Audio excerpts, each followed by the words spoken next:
अपना radio 96.9 FM.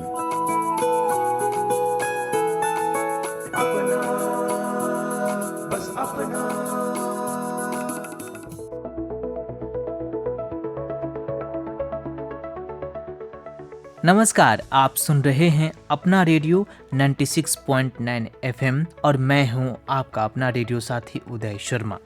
दोस्तों, आज के दिन हम मनाते हैं एक विशेष दिवस जो हमारे प्राकृतिक धरोहर और पक्षियों से जुड़ा हुआ है। आज है राष्ट्रीय पक्षी दिवस। इस दिन को मनाने का उद्देश्य है हम सभी को हमारे पक्षियों और उनके संरक्षण के महत्व के बारे में जागरूक करना। तो आज के इस विशेष दिवस पर अपना रेडियो 96.9 एफएम भी मना रहा है राष्ट्रीय पक्षी दिवस। तो आज के इस विशेष दिवस पर हम लाए हैं विशेष कार्यक्रम पक्षी और प्रकृति हमारी जिम्मेदारी। श्रोताओं, हर साल राष्ट्रीय पक्षी दिवस 5 जनवरी को मनाया जाता है। राष्ट्रीय पक्षी दिवस पारिस्थितिकी तंत्र में पक्षी प्रजाति के महत्व के बारे में जागरूकता बढ़ाने के लिए मनाया जाता है। एवियन वेलफेयर कोलिएशन, जो वित्तीय लाभ और मानव मनोरंजन के लिए कैद में पकड़े गए या पैदा किए गए पक्षियों के लिए जागरूकता को बढ़ावा देने के लिए एक कड़ी मेहनत करता है, इस पहल के पीछे है राष्ट्रीय पक्षी दिवस, जिसकी उत्पत्ति अमेरिकी मूल की है। साल 2002 में अपने उद्घाटन समारोह के बाद से प्रतिवर्ष 5 जनवरी को मनाया जाता रहा है। यह विशेष दिन इसलिए चुना गया क्योंकि 5 जनवरी वार्षिक क्रिसमस बर्ड काउंट का दिन भी है।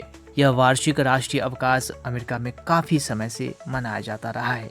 संयुक्त राज्य अमेरिका में पक्षियों की संख्या और स्थिति दोनों के बारे में विस्तृत जानकारी प्रदान करता है क्रिसमस बर्ड काउंट।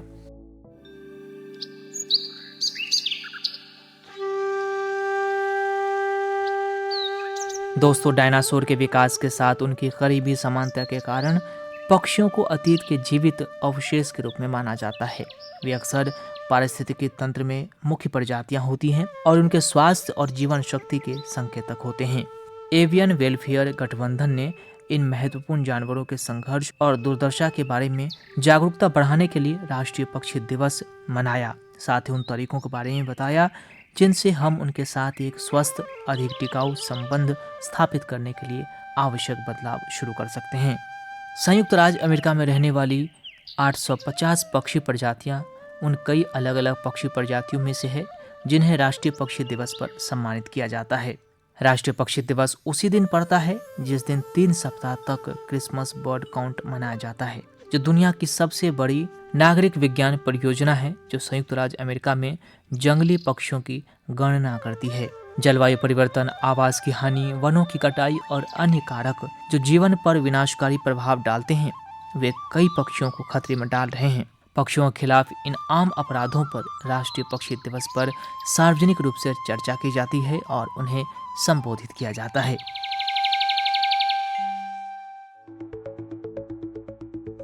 दोस्तों, पूरे अमेरिका से लोग इस कार्यक्रम में भाग लेते हैं क्योंकि जागरूकता बढ़ाना इसका मुख्य उद्देश्य है।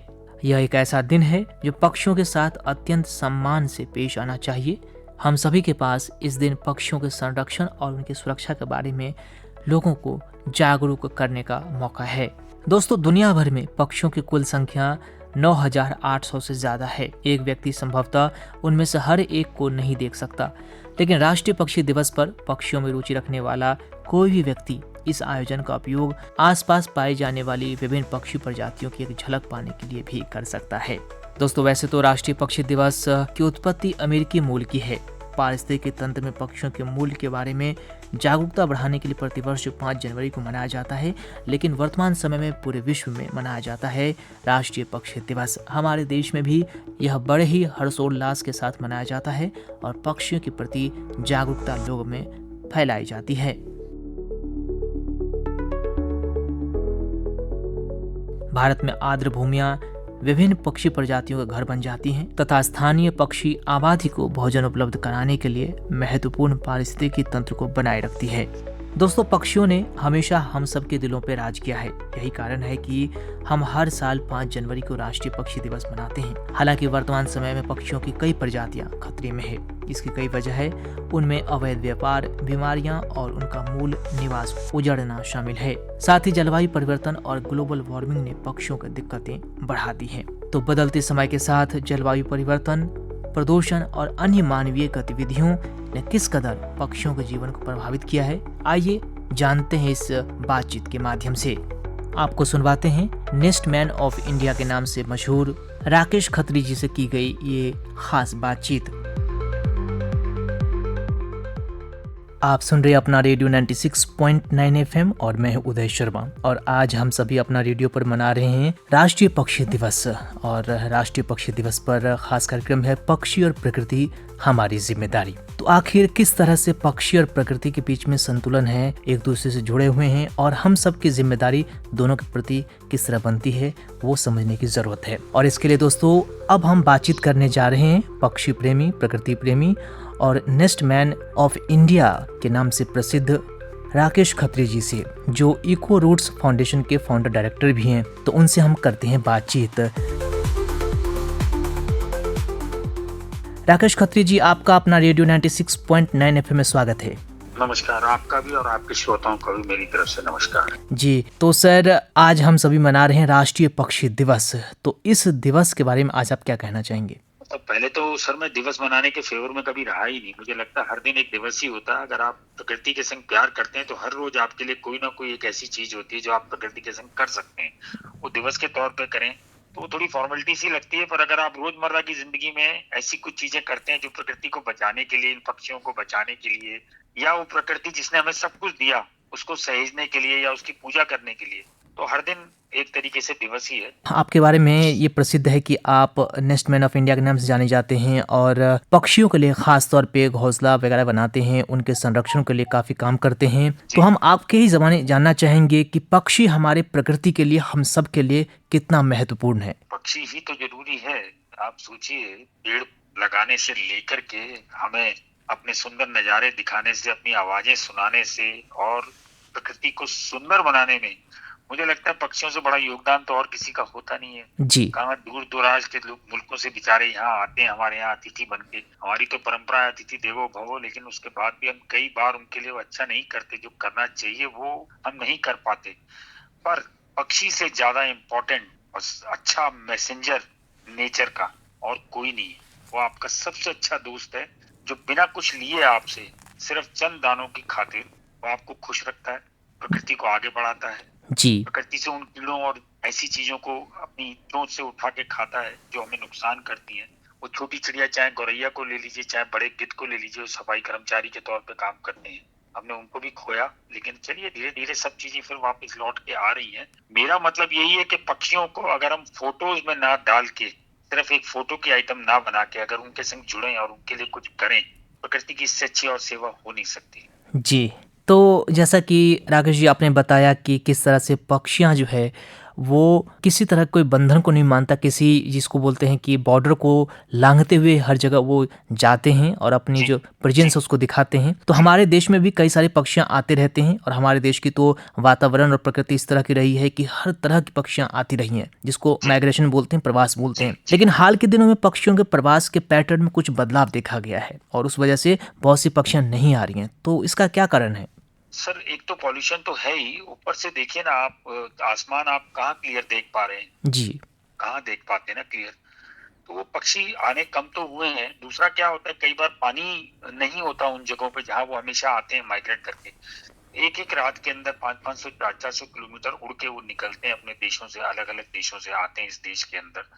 तो वो सम्मान तो मिलता है उनको, ऐसी बात नहीं है कि सम्मान नहीं मिलता। लोग उनको देखने भी आते हैं, उनको भी अच्छा ही लगता होगा लोगों को देख के। जी। पर इतनी ज्यादा अर्बन कंस्ट्रक्शंस हो गई हैं, इतनी ज्यादा अर्बन कंस्ट्रक्शन है कि पक्षी भी बेचारा, मैं खुद ही भूल जाता हूँ सर। कई बार मैं आपको सच बताऊं, 4 महीने के बाद किसी जगह जाता हूँ ना, नहीं जी तो मैं जी। देखता हूँ एक नया फ्लाईओवर बन गया और वहाँ बिल्डिंगें बन गई। अचानक अरे ये क्या हुआ, यहाँ तो एक छोटा सा ग्राउंड हुआ करता था। जी। अभी कल ही मुझे बड़ा दुख हुआ जब मैंने देखा कि एक ग्राउंड जो बहुत अच्छा था, हरा भरा और बड़ा वाइल्ड सा ग्राउंड था, वो किंग्सवे कैंप के पास, अचानक मैंने देखा कि वो बिल्कुल साफ हो गया। पहले उसमें बहुत पक्षी मिला करते थे, कल मैंने देखा बिल्कुल साफ हो गया उसके अंदर। पता करा क्या हो रहा था, यहाँ कमर्शियल सेंटर बन रहा है।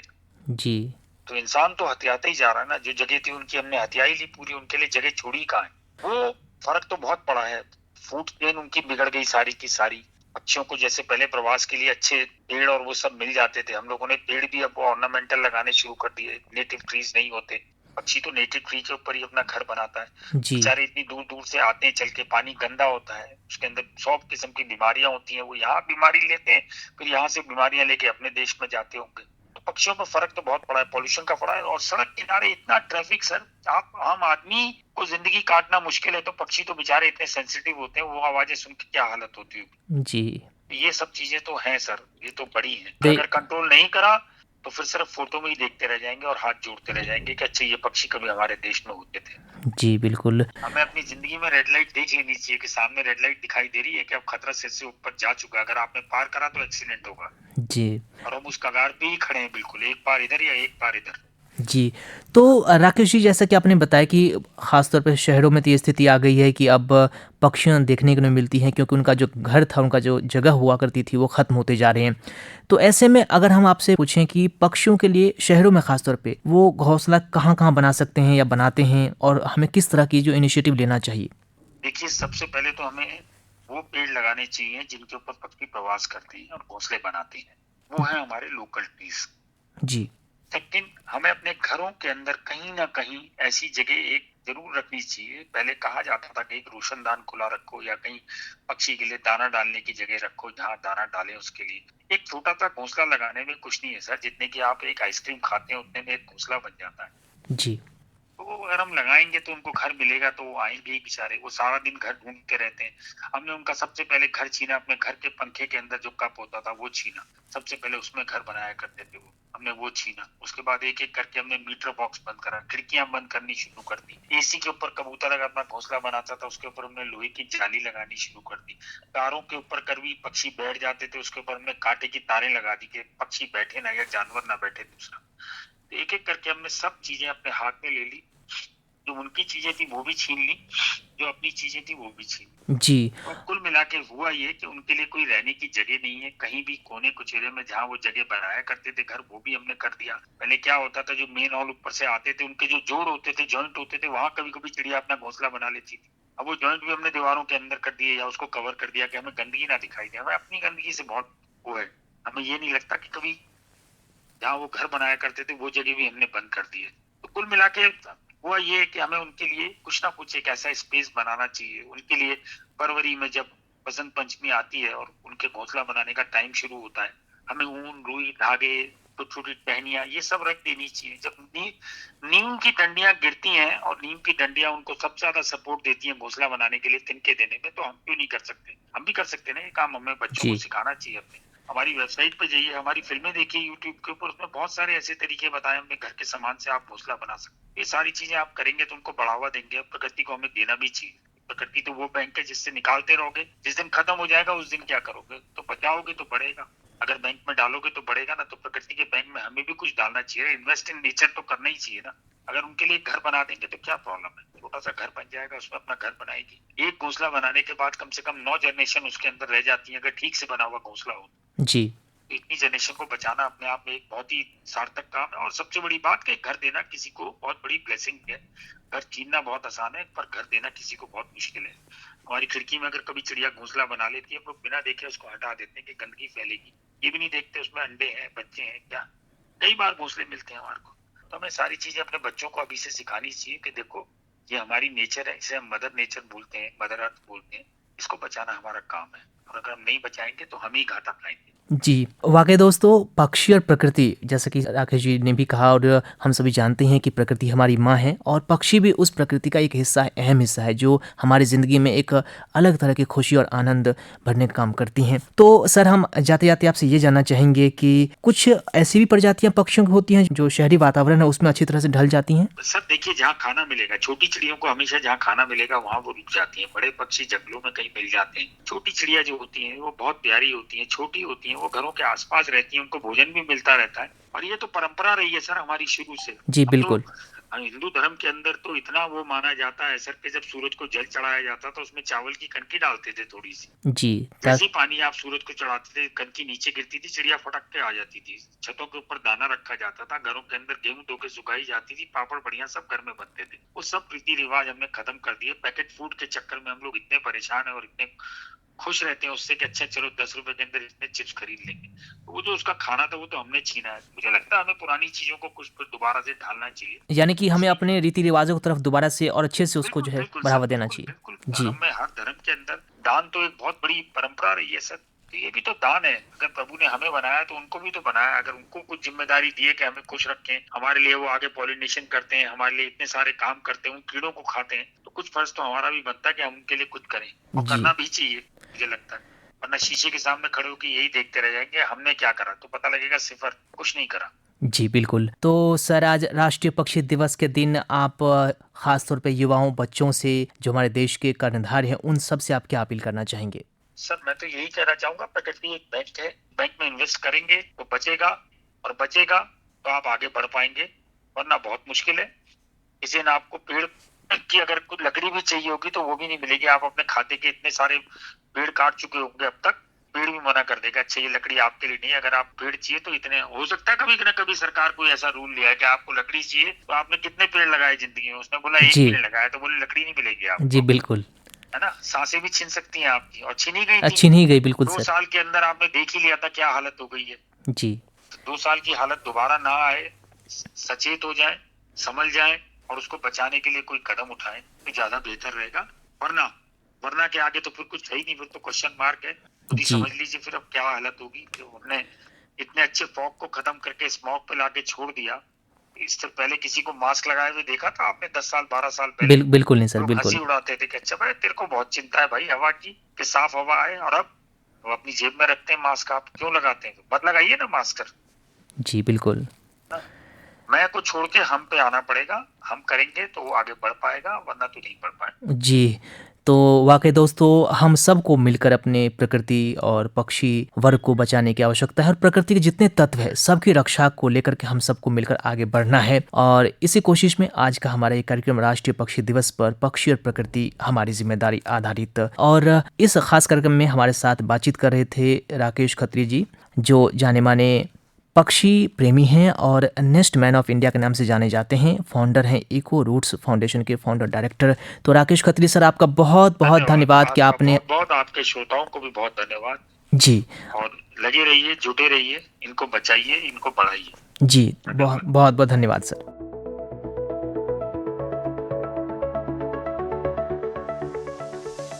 तो वाकई दोस्तों हम सबको मिलकर पक्षी प्रजाति को बचाना ही होगा, उनके घर, घोंसले, आवास की रक्षा करनी होगी, तभी एक स्वच्छ और मनोहारी वातावरण बन पाएगा।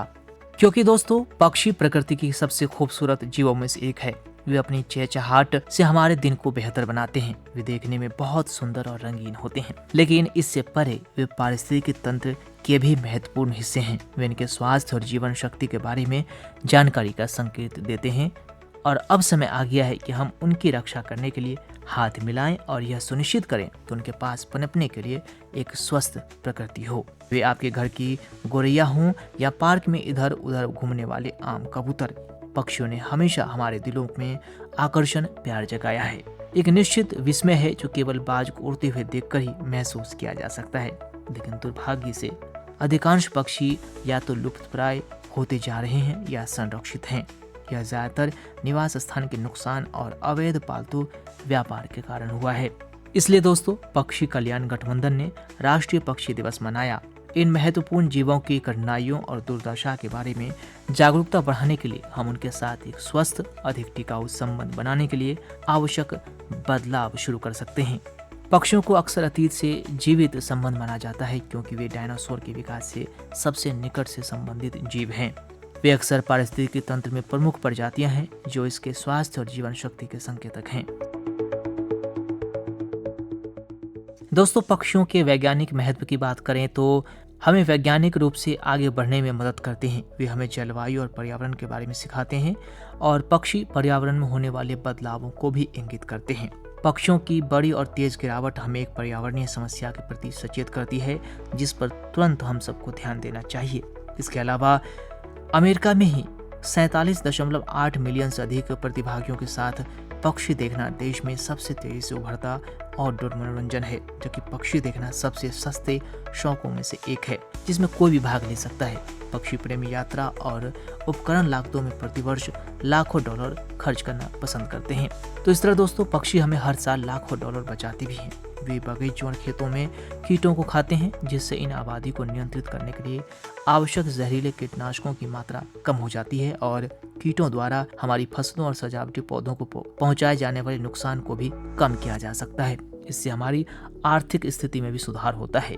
इसके अलावा सामाजिक पक्ष की बात करें तो पक्षियों को देखना लोगों के जीवन को बेहतर बनाता है। पक्षियों को देखना न केवल एक बढ़िया पारिवारिक गतिविधि है जो सभी उम्र के लोगों को आकर्षित करती है, यह व्यक्तियों को शारीरिक और मानसिक तंदुरुस्ती, समुदाय की भावना और प्रकृति के साथ एक व्यक्तिगत संबंध भी प्रदान करती है। ये चीजें हमारी तेजी से बढ़ते शहरीकृत और प्रौद्योगिकी संचालित दुनिया में बहुत महत्वपूर्ण है। तो दोस्तों, पक्षी के होने से इतने सारे फायदे होते हैं हम सबको। पक्षी हमारे जीवन के हर पक्ष में साथ निभाते हैं, हमारे आसपास रहते हैं। तो ज़रूरत है कि हमें भी पक्षियों का ख्याल रखना चाहिए, अपने आसपास के पक्षियों के साथ सहानुभूति रखनी चाहिए। कोशिश करनी चाहिए कि हमें अपने आसपास के पक्षियों के भोजन और आवास की व्यवस्था अवश्य करनी चाहिए। और हर किसी खास मौके पर, मतलब अगर आपके घर में किसी का बर्थडे है, जन्मदिन है या आपकी पदोन्नति हुई है, तो उन सब दिनों पे आप कुछ ऐसे कदम उठा सकते हैं, पक्षियों के लिए कुछ समय निकाल सकते हैं, उनके लिए घोंसले बना सकते हैं और अपने दिन को सुखद बना सकते हैं। क्योंकि दोस्तों, आखिर में हम इंसान ही हैं जो अपने आसपास के सभी तत्वों के बारे में सोच विचार सकते हैं, उनकी बेहतर जिंदगी के लिए प्रयास कर सकते हैं। तो दोस्तों, हमें उम्मीद है कि पक्षी और प्रकृति हमारी जिम्मेदारी कार्यक्रम आपको पसंद आया होगा और इस कार्यक्रम के माध्यम से आप जरूर एक संकल्प लेंगे, एक कदम आगे बढ़ेंगे, पक्षियों के संरक्षण को लेकर, अपने आसपास के पक्षियों को बचाव करने को लेकर, रक्षा करने की तरफ जरूर ध्यान देंगे। क्योंकि दोस्तों, पक्षी है तो जिंदगी में खुशहाली है, जिंदगी में मधुरता है। तो इसी के साथ दोस्तों, कि हम सब अपने जिम्मेदारी को समझें, अपने आसपास के वातावरण को स्वच्छ रखें और पक्षियों के जीवन को भी सुखी बनाएं। इसी के साथ अब इस कार्यक्रम यानी पक्षी और प्रकृति हमारी जिम्मेदारी को अब यहीं देते हैं विराम। मुझे यानी अपने रेडियो साथी उदय शर्मा को दीजिए अनुमति। नमस्कार, सुनते रहिए अपना रेडियो 96.9 FM।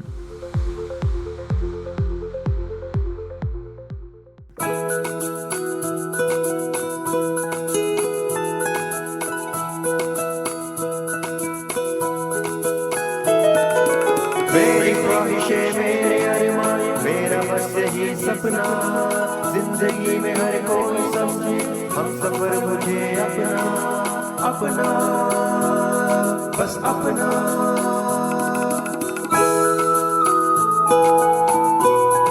अपना रेडियो 96.9 FM। अपना, बस अपना।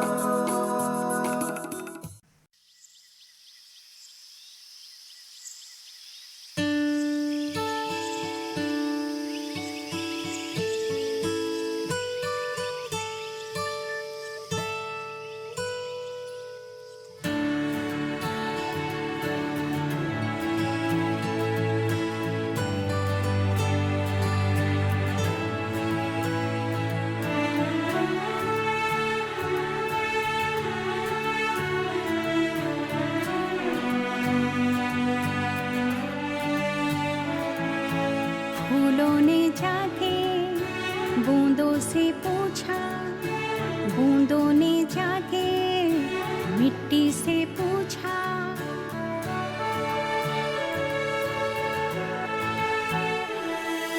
फूलों ने जाके बूंदों से पूछा, बूंदों ने जाके मिट्टी से पूछा, हम कहाँ रहेंगे, हम कैसे खिलेंगे, हम कहाँ रहेंगे, हम कैसे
संस्कृति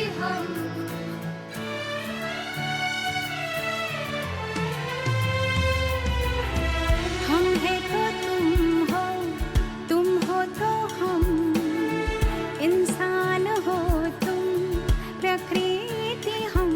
हमें जीने दो, हमें खिलने दो, हमें पानी दो, हमें रंगने दो। हमें जीने दो, हमें खिलने दो, हमें पानी दो, हमें रंगने दो। दुनिया हमारी रंगों से भर दो, खुशियाँ हमारी हरियाली कर दो। हम यही रहेंगे, हम यही खिलेंगे, हम यही रहेंगे, हम यही खिलेंगे, हम यही जिएंगे, हम यही जिएंगे,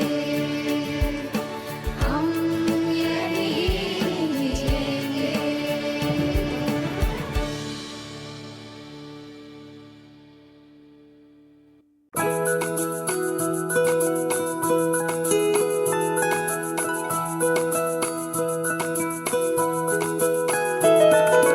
मेरी ख्वाहिशें मेरे अरमान, मेरा बस यही सपना। जिंदगी में हर कोई समझे हम सफर मुझे अपना, अपना, बस अपना।